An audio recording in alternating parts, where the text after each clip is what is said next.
Welcome back to another episode of Wealth Within Reach. Happy 2026. Welcome back, guys. I hope your new year is starting off well. I hope you had a great holiday season and you are just excited and motivated and ready to jump into the year. This is why you're listening to this podcast. So, thank you for being here. Well, I am excited because one of the things that I love to do is help people to save money. Okay, that's my goal. I want to help you keep your money in your pocket, in your account, and not somewhere else. All right. And so today's episode is all about walking you through 3 ways to help you cut your expenses as a landlord in 2020. All right. So I know a few episodes ago, I shared some of the key things that you want to make sure that you do before the end of the year to make sure you're starting your year off right. And so one of those things was to make sure that you are able to keep up with your books and make sure that you understand how much you're making and things like that. As I meet more and more landlords, I learned that this is something that is a huge challenge for you guys is creating those systems that keep your business flowing, that keep you up to date with what you need to do. I understand that it is a huge roadblock that has been holding you back, and I want you to be free from that in 2026.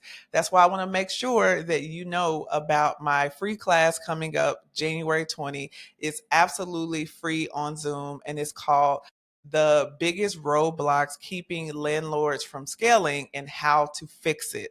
I'm going to be breaking down what's actually slowing down your growth, how you can fix it, what you need to be doing versus what you are doing and what's really truly holding you back. So, and at the end of it, I'm going to have a live Q&A so I'll be able to answer some of your biggest questions about your roadblocks and help you to get some clarity. So if you haven't already registered, be sure to go to the link below, register for that class, and let's jump into it. And my goal is to help you win this year.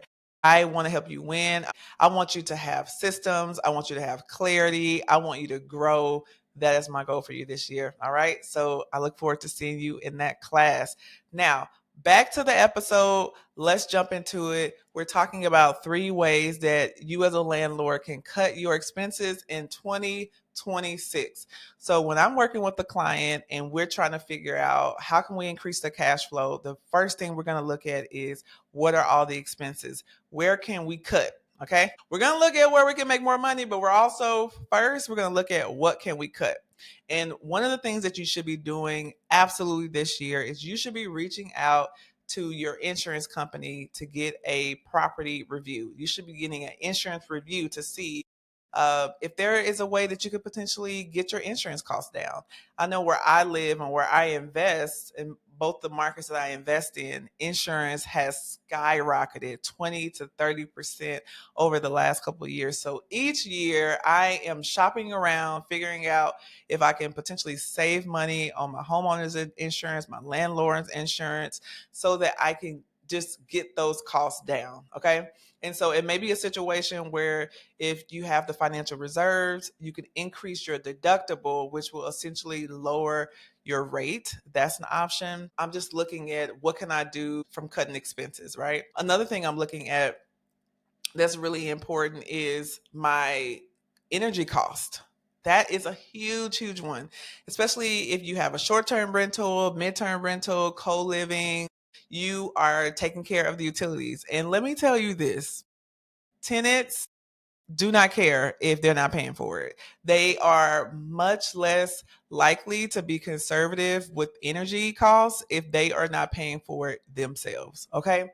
And so you being able to make the investment to install smart thermostats and then making sure that you have restrictions on those thermostats can help you save money instantly. And depending on where your power bill is, they may have some kind of flat bill or average billing that you can lock in your rate on top of adjusting your thermostats. That's a big one. Another one, we had some, we just started seeing the electric bill really high during certain months. And because I'm tracking my expenses every month, I'm able to see, oh, why was that so high? And what did that happen? And why was that water bill so high? You know, multiple times we figured out from having a water bill spike that there is a leak at the property. And so that was a plumbing issue. We fixed the leak, and then we were actually able to get the money back that we were paying in the elevated cost because we identified we had a plumbing leak. But if you don't know how much money you're making every month, then you don't know if you're paying extra for utilities. Another one was we recognized that there was a property that needed more insulation. It wasn't properly insulated. And so getting the property properly insulated helped to save on costs. Okay. So those are just a couple different ways so far that you can actually help you to cut expenses moving forward into 2026. Man, one summer, y'all, this is the downside of having a lot of buildings. One summer, I easily had to replace like 5 or 6 HVACs because we have, an apartment. And I had to replace 5 or 6 HVACs in one summer. And I don't know if you replaced an HVAC before, but they minimum start at like $4,000. So, like I said, we have to do multiple ones. And one of the things that will prevent your HVAC system from breaking down quickly is keeping the filters changed. So, there's like a debate where some people want to require their tenant to replace the filters. You could also hire a HVAC company to automatically replace it for you a couple times a year. And it's very affordable in my area, like $100 a year or something like that. And, but making sure when you ensure that your HVAC filter is changed, it reduces the likelihood of it breaking down. So these are preventative maintenance. And here's the thing, you don't even get to preventative maintenance if you're stuck in survival mode because you don't have systems. Which is why, if you don't have systems and you're in survival mode, you need to come to my class that's linked in the show notes in January. Just shameless plug. Because having the margin, having the systems allow you to be able to get out of survival mode and to get to a place of having a well-oiled machine. Okay? So that's really important. Here's something new. Here's another way to potentially cut your expenses in 2026. And this is not for everyone. Okay? This is for the person who is financially disciplined, the person who can put money aside and not go into it and touch it and really be able to save it for specific things. This is for you if that's you. If that's not you, this is not for you, and that's okay. Maybe in the future. The third way that you can potentially cut your expenses as a landlord in 2026 is taking your property taxes out of escrow and putting it into a savings account.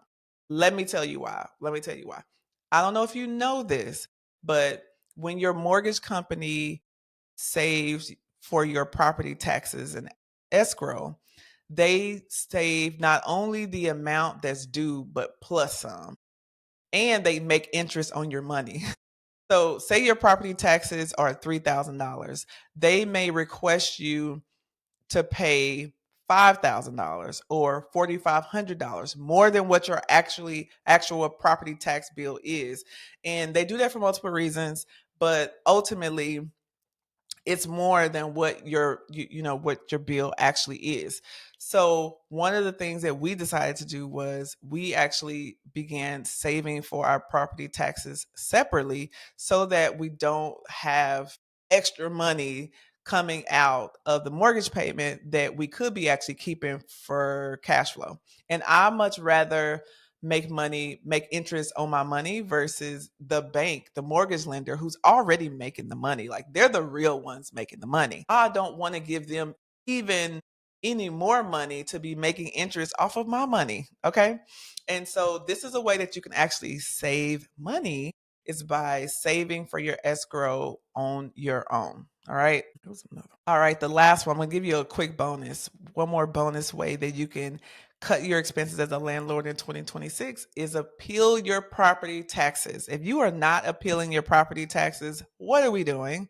In the same way, your personal taxes. If you're just paying them and you're not even like looking for deductions, you're not contesting. Like, what are we doing? What are we doing?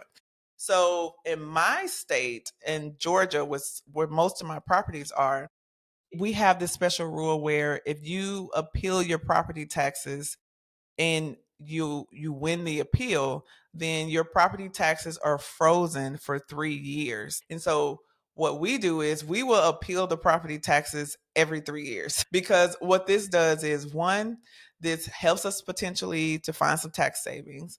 Number two, it also helps us to be able to manage our expenses. So we know for at least 3 years what our expenses are going to be so we don't have a big jump. And that happened to me. And right after 2020 and 2021, the city did not increase property taxes. They froze them because of COVID. After COVID, they caught up. And all of a sudden, I had a $50,000 tax bill that had to be paid. It was not pretty. Okay.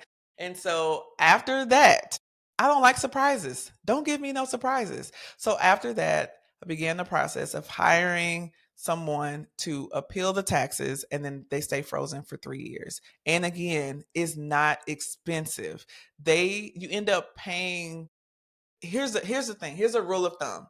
Anytime you hire someone to do something for you, they should be able to pay for their costs within whatever it is that they're saving you. And so the cost of how much they charge was less than the amount of money I saved. And I saved so much time and headaches from trying to do it myself. Okay.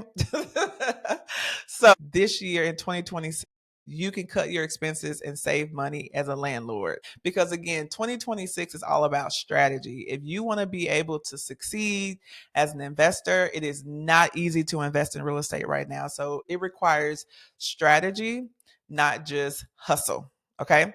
And so that is how you do that. And so if you're here and you're wondering, okay, how do I do this? How do I find these people? How do I find someone to appeal my taxes? How do I, work with an insurance broker? How do I find a bookkeeper? That's the importance of being a part of a community.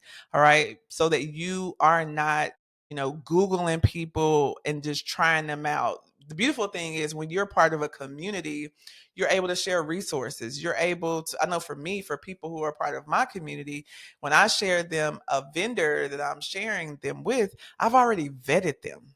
Okay. And versus you just going from Google and you just like hoping and praying that it works out. That's the beauty of being a part of a community, being around other like minded investors. You're sharing resources. You're able to get that word of mouth experience so that you can find the right people to be a part of your team. Because again, hustle will get you so far. At this stage, in order to be able to scale, to really see the benefits of real estate investing, it's going to require a team, not you by yourself. Okay. And so that's really important. So you got to make sure you have a real estate friendly CPA. That's really, really important. If you have someone that is not real estate friendly, then chances are you are leaving money on the table from a tax standpoint. And from a tax standpoint, that could actually be your bread and butter to help fund your real estate business. So, you know, it's not enough to just be a CPA. You have to actually understand real estate tax code. And this is how I want you to look at it from this point of view. If you are a CPA or a service provider and you have 100 clients and only two of your clients invest in real estate, as a CPA, how much time are you truly going to spend learning about the changes in real estate with the tax code? You're not going to spend that much time learning and researching versus someone who 50% of their clients also invest in real estate. That's why it's important to have a real estate friendly CPA on your team. And again, you can meet other real estate friendly CPAs when you are part of a community. Okay. So I hope you enjoyed this episode. I hope it was helpful for you. Share in the comments, what was a takeaway from this episode? What's something that you learned new that you hadn't learned before? And again, as always, Please like and subscribe. Share this with a friend if it was helpful. Again, Happy New Year, and I will see you very soon. Bye.